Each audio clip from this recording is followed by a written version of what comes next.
पुढची बातमी आहे बीडमधून। बीडच्या आष्टी तालुक्यामध्ये जोरदार पावसामुळे टोमॅटो उत्पादक शेतकरी संकटात सापडलेत। हातातोंडाशी आलेला घास अक्षरशः मातीमोल झाल्याने शेतकरी हवालदिल झालाय।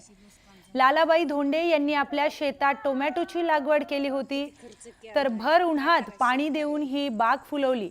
मात्र जोरदार पावसाने टोमॅटोचा अक्षरशः चिखल केलाय। त्यामुळे हताश होऊन लालाबाईंनी चिखलच तोंडाला लावत आक्रोश व्यक्त केला। त्याचबरोबर सरकारने नुकसान भरपाई द्यावी अशी मागणी देखील केली आहे। किती खर्च केलाय, काय करायचं शेतकऱ्यांनी? खूप नुकसान झाले, खुरपण आली, ही झाली, जवळजवळ 1 लाख रुपये खर्च झालाय। कर्ज पाणी बाजार करून आम्ही ही पैसे घेऊन ही पीक तयार केलं। तोंडात घास घालायला आला की हो काही असं झालं, हो काही कसं झालं। आता टमाटा महाग झाला तर आता हे काहीच नाही राहिलं। आता आम्ही काय करायचं? काय देता येत असन तेवढी मदत तुम्ही केलीच पाहिजेत, हो का? एवढीच विनंती आहे। लालाबाई लाल टमाटा हो का त्याचा झाला चिखल, आता काय करायचं? होता होईन एवढी मायबापांनो तुम्ही आम्हाला मदत करा।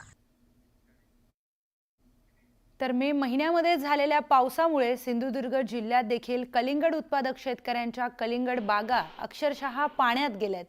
त्यामुळे कलिंगड उत्पादक शेतकरी मोठ्या आर्थिक संकटात सापडलाय। कुडाळ तालुक्यातील बिबवणे येथे पप्पू वेंगुर्लेकर आणि दीप ओरोसकरांनी 15 एकर शेतामध्ये कलिंगड पिकाची लागवड केली होती। मात्र पावसामुळे हातातोंडाशी आलेला घास हिरावून नेलाय। त्यामुळे शेतकऱ्यांचं लाखो रुपयांचं नुकसान झालंय। हजारो टन उत्पादित कलिंगडाचं नुकसान डोळ्यादेखत पाहण्याची वेळ या शेतकऱ्यांवर आली आहे। दरम्यान शासनाने नुकसान भरपाई द्यावी अशी मागणी या शेतकऱ्यांकडून करण्यात येते।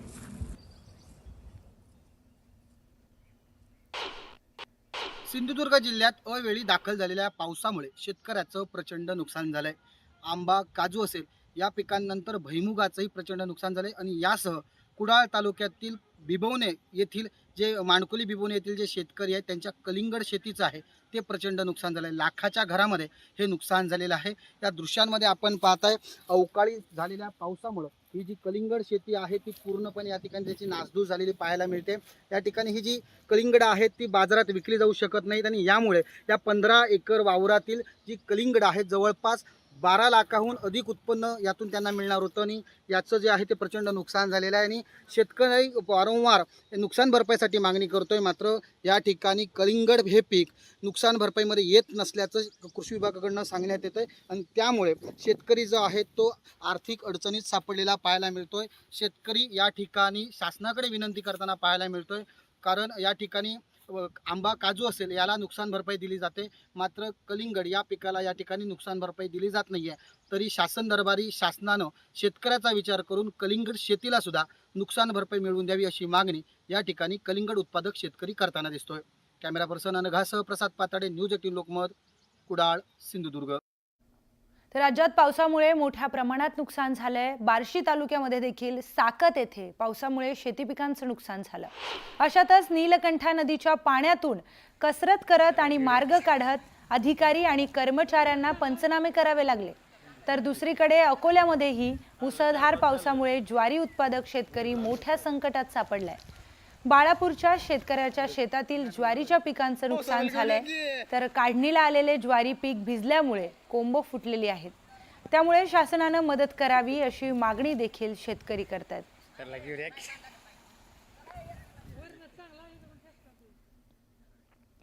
तर गेल्या 20 दिवसांपासून मनमाड, मालेगाव आणि येवल्यासह नाशिक जिल्ह्यात पहिल्याच पावसाने मोठं नुकसान केलंय। तब्बल 6570 हेक्टरवरील पिकांचं नुकसान झालंय, तर 1000 गावांमधील 19,907 शेतकऱ्यांना त्याचा फटका बसलाय।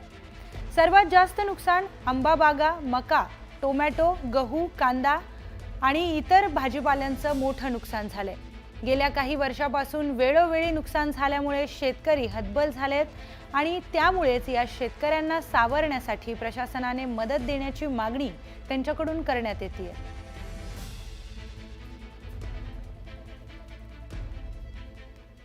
तर धाराशिव जिल्ह्यामध्ये देखील अवकाळी पावसाने धुमाकूळ घातलाय। त्यामुळे जिल्ह्यातील अनेक शेतकऱ्यांचं मोठं नुकसान झालंय। तेर गावातील शेतकरी सोमनाथ फासे यांनी आपल्या 6 एकर मधील रब्बीच्या हंगामामधील काढून टाकलेली ज्वारी भरडण्यासाठी ठेवली होती. मात्र मे महिन्यात अवकाळीचा पाऊस सुरू झाला आणि ज्वारीची कणसे जागीच उगवली. तर या ज्वारीचा कडबा पावसाने गोळा करून दिला नाही आणि त्यामुळेच कडबा शेतकऱ्यावरच कुजून काळा कुट्ट पडलाय. हा कुजलेला कडबा जनावरांना चारायचा कसा हा प्रश्न शेतकऱ्यासमोर उपस्थित होतोय.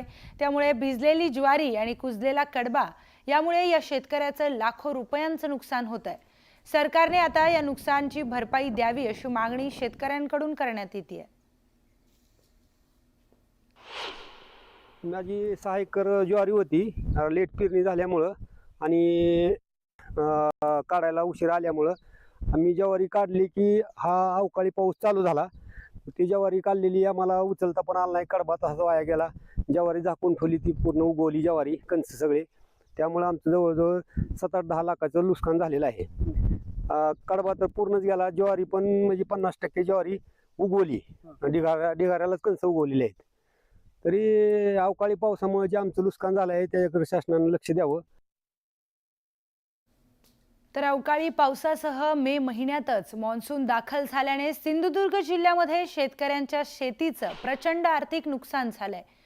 भुईमुग, कलिंगड, कोकम या पिकांचं प्रचंड नुकसान झालं असून काजू व आंबा या पिकांचं देखील नुकसान झालंय.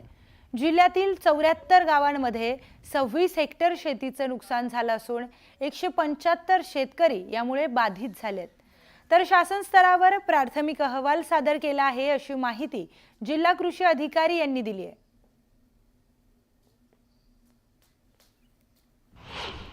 30 मे ह्या कालावधीमध्ये जिल्ह्यात जवळपास 74 गावांमध्ये 175 शेतकऱ्यांचं 26 हेक्टर एवढं क्षेत्र बाधित झालेलं आहे प्राथमिक अहवालानुसार. याच्यामध्ये मेजर जे नुकसान झालेलं आहे प्रामुख्याने कलिंगड आहे, भुईमुग आहे, त्याच्यानंतर कोकम आहे आणि थोड्याफार प्रमाणात आंबा, काजू असं अशा प्रकारे नुकसान झालेलं आहे. आणि पंचनाम्याचं काम क्षेत्रीय पातळीवर सुरू आहे आणि त्याचा अहवाल तात्काळ सादर करण्याच्या पण सूचना आपण दिलेल्या आहेत.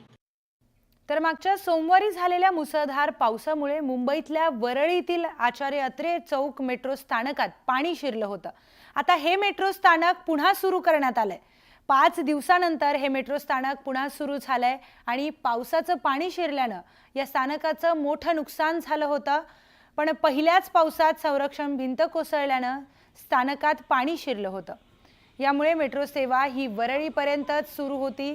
तर विरोधकांनीही या प्रश्नावरून सरकारवर टीकेची झोड उठवली होती. आपण या मेट्रो स्थानकात आहोत. हा संपूर्ण परिसर जो आहे तो जलमय झालेला होता, कारण 26 मे रोजी मुसळधार पाऊस मुंबईमध्ये कोसळत होता आणि त्याच दरम्यान हे जे काही दिवसांपूर्वी उद्घाटन झालेलं हे जे मेट्रो लाईन आहे म्हणजेच ॲक्वा लाईन 3ची याच दरम्यानचं नवीन स्टेशन म्हणजेच आचार्य अत्रे चौकचा जो परिसर आपण पाहतोय याच परिसरामध्ये बऱ्याच प्रमाणात पाणी साचलेलं होतं आणि त्यामुळेच हा जो आचार्य स्टेशन आहे हा बंद होता. 26 मे पासून तो पूर्ववत करण्यात आलेला आहे. 31 मे रोजी म्हणजे 5 ते 6 दिवस हा जो संपूर्ण स्टेशन आहे तो बंद करण्यात आलेला होता. प्रवासी या ठिकाणाहून प्रवास करू शकत नव्हते. परंतु आपण जर पाहिलं तर 31 मे पासून हा जो स्टेशन आहे आचार्य अत्रे चौक हा पूर्ववत करण्यात आलेला आहे. आपण हा जो परिसर पाहतोय संपूर्ण हा जलमय झालेला असून या ठिकाणी जे आपण भिंत पाहतोय संरक्षण भिंत जी आहे ती जलमय झालेली होती. त्याच ठिकाणी काम सुरू होतं आणि त्यामधूनच पाणी बाहेर येत होतं. म्हणूनच या परिसरामध्ये बऱ्याच प्रमाणात पाणी साचलेलं होतं आणि म्हणूनच हा जो स्टेशन आहे तो बंद करण्यात आलेला होता.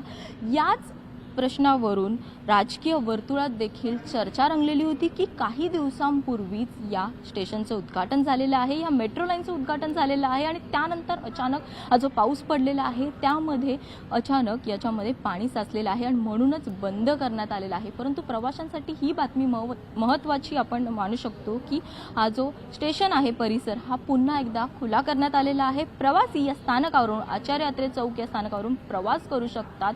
31 मे पासून प्रवासी या स्थानकापासून प्रवास करू शकतात. व्हिडिओ जर्नलिस्ट प्रवीण शेट्टीसह स्नेहा जाधव, न्यूज 18 लोकमत, मुंबई.